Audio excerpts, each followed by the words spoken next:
নজর রাখবো পরবর্তী সংবাদে। রাজ্যভিত্তিক থ্রিং উৎসব, জনজাতিদের নতুন বর্ষ বা বর্ষবরণের যে উৎসব থ্রিং, সেই থ্রিং উৎসবকে কেন্দ্র করে ব্যাপক প্রস্তুতি।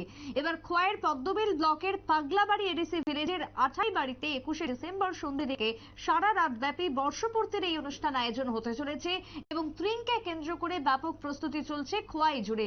তবে আগামী 22 তারিখে রয়েছে থ্রিং, যদিও থ্রিংকে কেন্দ্র করে গোটা রাজ্যের বিশেষ করে জনজাতি অংশের মানুষের মধ্যে উদ্দীপনা চরমে। কি বক্তব্য খোয়াই থেকে উঠে এসেছে শুনুন।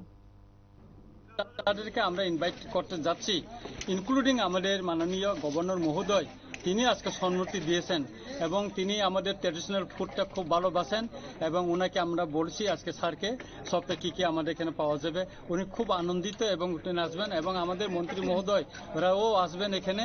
সবাই এখানে আসার জন্য এখন সময়ের জন্য অপেক্ষা করছে আর কি।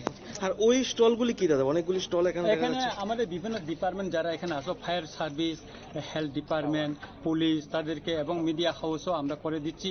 আর এইগুলি সব দোকান, এখানে বিভিন্ন ফুডের দোকান থাকবে। যতটুকু দোকান ওরা চেয়েছিল এখানে আসতে, আমরা ততটুকু ডিফারেন্ট আমরা 100 মতন স্টল করে দিয়েছি। কিন্তু আপনারা শুনলেন থ্রিংকে কেন্দ্র করে যে বক্তব্য উঠে এসেছে। 25খানি এলাকা জুড়ে থ্রিং উৎসবের আয়োজন করা হচ্ছে। সন্ধ্যা থেকে শুরু হয়ে যাবে এই অনুষ্ঠান বা উৎসব, চলবে সারা রাত ব্যাপী, এমনটাই জানাচ্ছেন সংশ্লিষ্ট আয়োজকরা। ছোট্ট বিরতির পর ফিরবো, সঙ্গে থাকুন।